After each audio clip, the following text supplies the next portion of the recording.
इस वक्त की बड़ी खबर, चोट मामले में इलेक्शन कमीशन का फैसला। ये इस वक्त की बड़ी खबर आपको बता रहे हैं। चोट मामले में चुनाव आयोग ने कार्रवाई की है। चुनाव आयोग निदेशक सुरक्षा विवेक सहाय को निलंबित कर दिया गया। इसके अलावा पूर्वी मेदिनीपुर के डीएम और एसपी को भी हटा दिया गया है। तो ये बड़ी खबर इस वक्त की मिल रही है पश्चिम बंगाल से।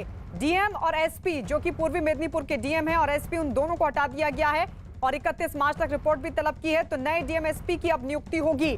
अब 2 पुलिस पर्यवेक्षक होंगे। ये इस वक्त की बड़ी खबर आपको बता रहे हैं कि शर्मा की भी नियुक्ति की जानकारी मिल रही है। तो पूर्वी मेदिनीपुर के डीएम और एसपी को हटा दिया गया। अब नए डीएम और एसपी की नियुक्ति। चोट मामले में इलेक्शन कमीशन का ये आदेश, कई अधिकारियों पर कार्रवाई की गई। निदेशक सुरक्षा को हटा दिया गया है।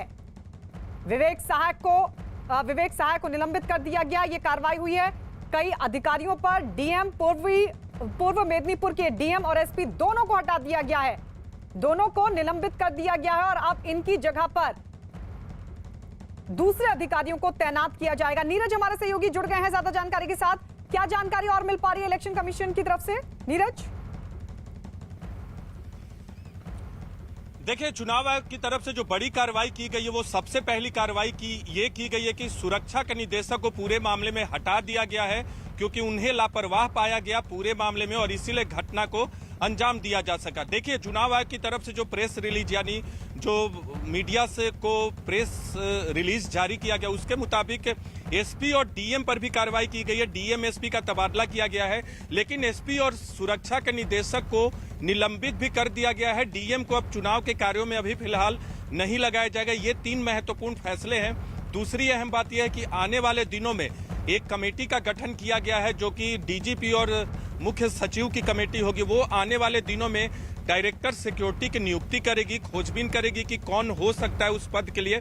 और इसके अलावा इस पूरी घटना के लिए जो नीचे स्तर के अधिकारी जिम्मेदार हैं, डायरेक्टर सिक्योरिटी के नीचे के, उनकी खोजबीन भी करेगी कि कौन कौन लोग जिम्मेदार हैं और उनके खिलाफ कार्रवाई की अनुशंसा ये कमेटी करेगी। तो ये 2-3 महत्वपूर्ण पहलू हैं चुनाव आयोग के आज के फैसले के। चुनाव आयोग ने अपने फैसले में अपनी जो बैठक की थी, उसमें ये पाया है रिपोर्ट के आधार पे कि जो ममता बनर्जी के मामले में नंदीग्राम में घटना हुई, उसमें कहीं भी हमले का जिक्र नहीं है किसी भी रिपोर्ट में। और चुनाव आयोग ने भी ये माना है कि ममता बनर्जी पे हमला नहीं हुआ, लेकिन बहुत सारे ऐसे नॉर्म्स थे, बहुत सारे ऐसे प्रोटोकॉल थे जिनका पालन नहीं हुआ था। इसीलिए चुनाव आयोग ने नीरज लापरवाही का मामला माना है। आशिका भी इस वक्त हमारे साथ कोलकाता से जुड़ गई है। आशिका, डीएम और एसपी, पूर्वी मेदिनीपुर के जो डीएम और एसपी, उन दोनों को हटा दिया गया। अब नई नियुक्ति होगी, लेकिन चुनाव आयोग की तरफ से इन तमाम चीजों के मद्देनजर यह पाया गया है कि हमला तो नहीं हुआ था, लेकिन हाँ, एक लापरवाही हो सकती है और उसके मद्देनजर ये कार्रवाई, कई अधिकारियों को हटा दिया गया है।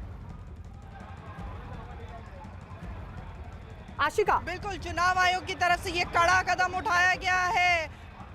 चुनाव आयोग की तरफ से ये कड़ा कदम उठाया गया है, जहां संबंधित जो भी अधिकारी थे उनको जो है सस्पेंड किया गया है। और इसके अलावा मैं आपको ये भी बता दूं कि बीजेपी लंबे समय से जो सवाल उठाती रही है, अब चुनाव आयोग को चिट्ठी लिख करके ये कहा है कि जो अस्पताल यानी कि एसएसकेएम हॉस्पिटल जो मुख्यमंत्री ममता बनर्जी का इलाज कर रहा था, उनसे इलाज के बारे में पूरी जानकारी ली जाए। क्या SOPs फॉलो किए गए थे, क्या बीमारी थी, कैसे इलाज किया गया, 2 दिन में ही उन्हें कैसे छोड़ दिया गया। तो बीजेपी की तरफ से ये मांग कि चुनाव आयोग से कि जो भी डॉक्टर हैं, जो अस्पताल हैं, उनसे पूरी जानकारी जो है जांच की ली जाए और उसे पब्लिक डोमेन में लोगों के लिए उपलब्ध कराया जाए। लंबे समय से बीजेपी सवाल उठा रही थी। जो चिट्ठी लिखी गई है चुनाव आयोग को, उसमें यह भी लिखा गया है कि जो नंदीग्राम की घटना है, उसके बाद से काफ़ी पॉलिटिकल माइलेज लेने की कोशिश की है टीएमसी ने। ठीक है आशिका, तो चोट मामले में इलेक्शन कमीशन का ये आदेश, कई अधिकारियों पर कार्रवाई।